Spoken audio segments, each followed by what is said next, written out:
So good evening. Just want to do a sound check first. Does it sound better if I'm a bit further away? Yes? Okay. Can everybody hear me? All right. I'll stay here and keep talking. So thank you all for coming this evening. It means a lot to have all of you here, and we are excited to celebrate some people who are doing very amazing stuff that makes our communities better in Nova Scotia. There is a writer in the United States whose name is Terry Tempest Williams, and she once wrote that the human heart is the first home of democracy. It's where we embrace questions. Can we be equitable? Can we be generous? Can we listen with our whole beings, not just our minds, and offer our attention rather than our opinions? Can we trust our fellow citizens? So we're here tonight to celebrate some remarkable people.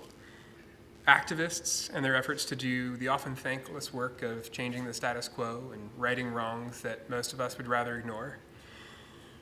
Elected officials who somehow emerge in what is often a dominant culture of hyper-partisanship and often unfair personal attacks.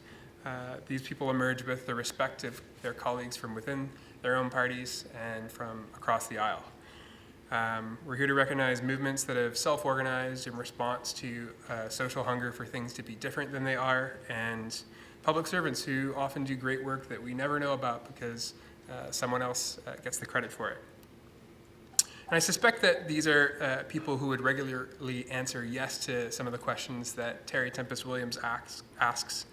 They have the capacity to be generous, listen fully, tend towards trusting others rather than fearing them.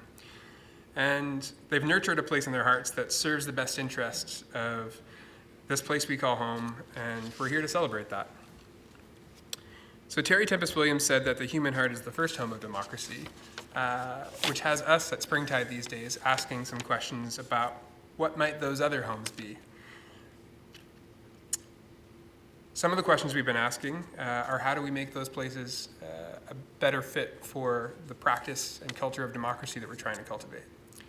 Something we've found, and perhaps you have too, is that we can only grow so much as individuals before we have to bump into others, learn how to work with people who disagree with us, and negotiate with people who we might rather not associate with or entertain the opinions of. And that's not easy work.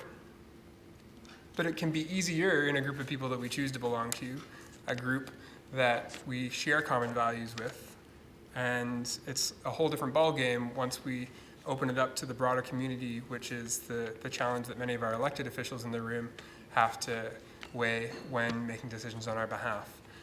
So we're interested in figuring out how do we cultivate homes for democracy in the places beyond just ourselves and the groups that we are part of, but those difficult shared spaces that often are home to a lot of difference and resistance between groups. The former chief clerk of the Nova Scotia House of Assembly, Roderick MacArthur, was responsible for providing training to new MLAs. And in one of his speeches to them as they were freshly elected, he said this: "The House of Assembly is the only house that's never a home. It may be a lively and scintillating arena, often theatrical, but one is never totally at ease here, and that includes the clerks, by the way. There is always a certain edginess to this place."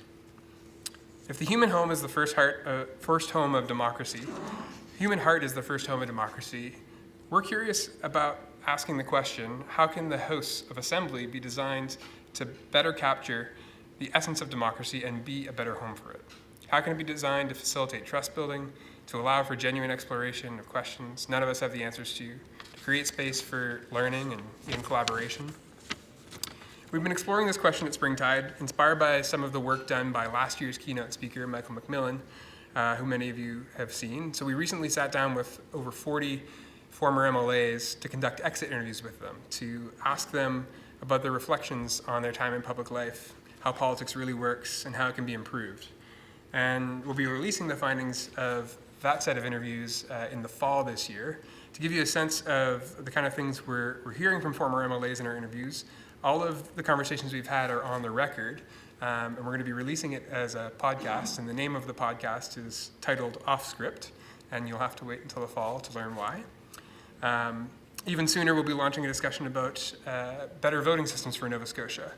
As many of you may know, a majority of Nova Scotians voted for losing candidates in the last provincial election here in Nova Scotia. So we'll be releasing a discussion paper in a few weeks sampling 5 different voting systems that we could use that might better reflect the interests and desires of Nova Scotians at election time. And then we'll be visiting communities across the province to take the pulse of Nova Scotians on which of those systems could be the best system for Nova Scotia. And throughout the year, we'll be continuing to hold events with speakers like the one we'll hear tonight, with the goal of making a space for learning about doing democracy differently. Exploring new ways of solving public problems and new ways of tackling some of the challenges that many of us recognize, but we still haven't figured out a way to resolve effectively yet.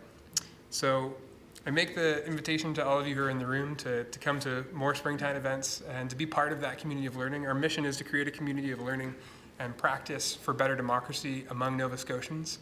And I make the invitation to you because, well, there are many finalists in the room tonight who have already demonstrated themselves that they are doing politics in a way that makes people notice something is different, something is better, something is good about the way you are engaging. And the rest of us are people who decided to show up to celebrate them and to come to an event called Better Politics Awards. So you could be the pioneers of a better way of doing politics, and we invite you to continue attending events and attending workshops, and we're interested in working with anybody who has an interest in better politics. Better politics, I think, is inevitable. It has to happen. If we can provide at Springtide a solid container for it, a home where it can be nurtured and grow, I think that can happen quicker, and we'll have considered ourselves successful in our work. Terry Tempest Williams said that the human heart is the first home of democracy. It doesn't make sense to start numbering things if there's only one of them. We're interested in exploring how to build better homes for democracy in our shared public spaces. We're eager to connect and learn with other people who want to do the same. And we invite you to let us know about the work you're doing, and we will enjoy supporting it and engaging with you in any way. Thank you all for coming out tonight, and welcome to what I expect will be an inspiring evening.